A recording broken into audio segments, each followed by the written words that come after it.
Hey, what's up everybody? Back with another video, and today I'm going to show you how to make a chimichurri compound butter and serve it on top of a nice smoky reverse seared ribeye steak. So y'all, if you into it, let's go. So first we're going to make our chimichurri compound butter. So I am going to finely dice or slice up some fresh parsley. I just got a big old handful of parsley that I washed and made sure was as dry as I could get it, honestly. And then I'm just gonna finely dice or slice that all up.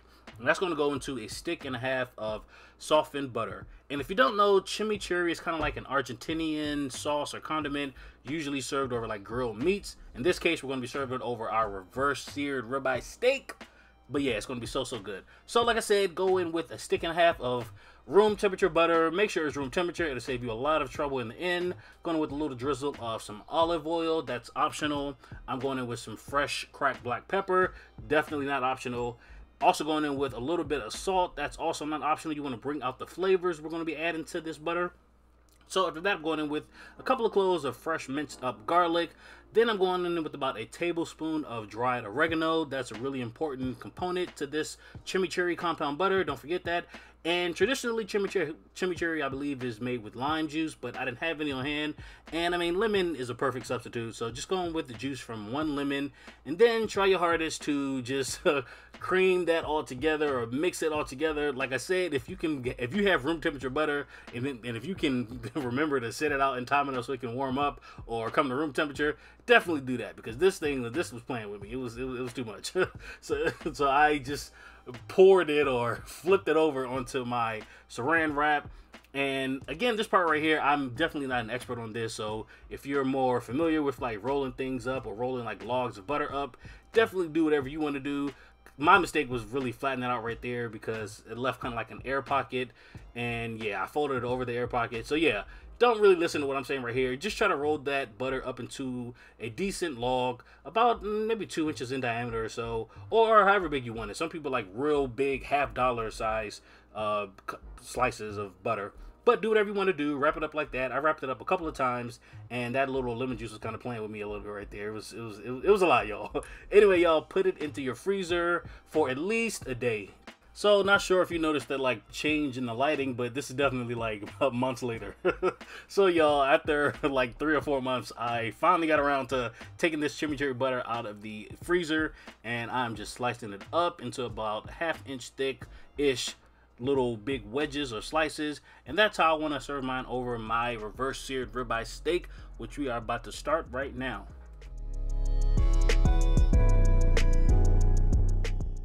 So now we are going to start reverse searing our ribeye steak, y'all. So I have a big old like 2-inch thick ribeye steak that's boneless. I am going to season it liberally, generously, with a whole lot of salt and fresh cracked black pepper. You want to get it on all sides of that steak.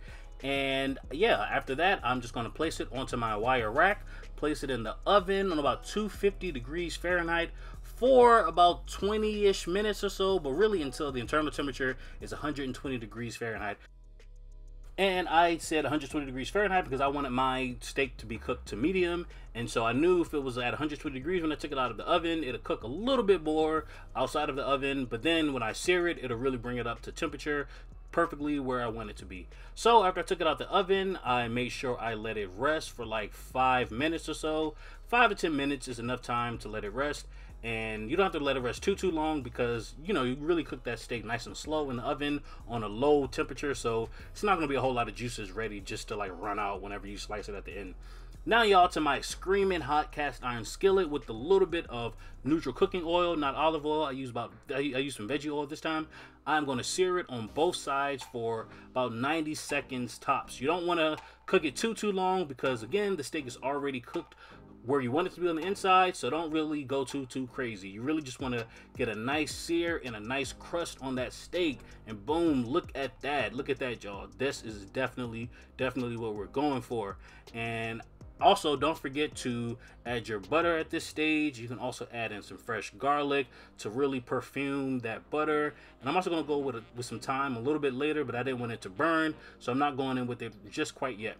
And if you see over here, I'm just basting that steak with that foamy brown butter infused with that garlic. and it's just going to lock in the juices and just really make this steak nice and juicy and really, really buttery. I mean, we're already adding the compound butter at the end, so it's just going to be butter on flavor, on just everything, y'all. It's going to be so, so good.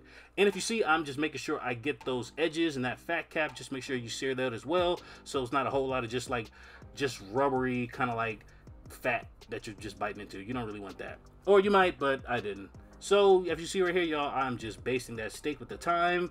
Take it out of the pan after about 90 seconds on that second side, and then you just want to let it rest for literally a couple of minutes. You don't really need to let it rest too long, y'all, because like I said, it was cooked nice and slow in the oven, and it's not going to be a whole lot of juices just running all out.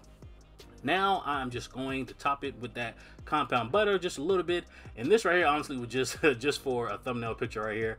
I'm not really going to serve it like this, but yeah, you know, I like how a lot of the traditional steakhouses just serve their steak really, really simply with some parsley, a big old knob of butter on the top, y'all, and boom, after I sliced into it, this is what that steak was looking like, y'all. Perfectly cooked to medium, just the way I like it. And now I see I have that meat kind of just spread out a little bit. Got the chimichurri compound butter all on the top, y'all. This was so, so good, so perfect. And if you see, the reverse sear method is really, really foolproof, and it really, really is easy. So if you have not cooked steak before, or if every time you make steak you always mess it up and get the timing wrong, or if you're just always anxious every time you're cooking it and you don't know what you're doing and you don't want to mess stuff up, definitely try this reverse sear method. It is so foolproof. You can literally just stick your meat thermometer into the meat while it's in the oven, just to make sure you're not going over temperature, and you can really kind of save it that way. But anyway, y'all, I really, really hope you enjoyed this recipe and the video and all that good stuff. I know I enjoyed talking to y'all about it and just reminiscing on when I had this, y'all. But that's all I have for y'all today. I will see you in the next video. Like I always say, you can hit that like button, you can subscribe to the channel, you can share the video to whoever you want to, and yeah, I will see you in the next video very, very soon. All right, y'all, later.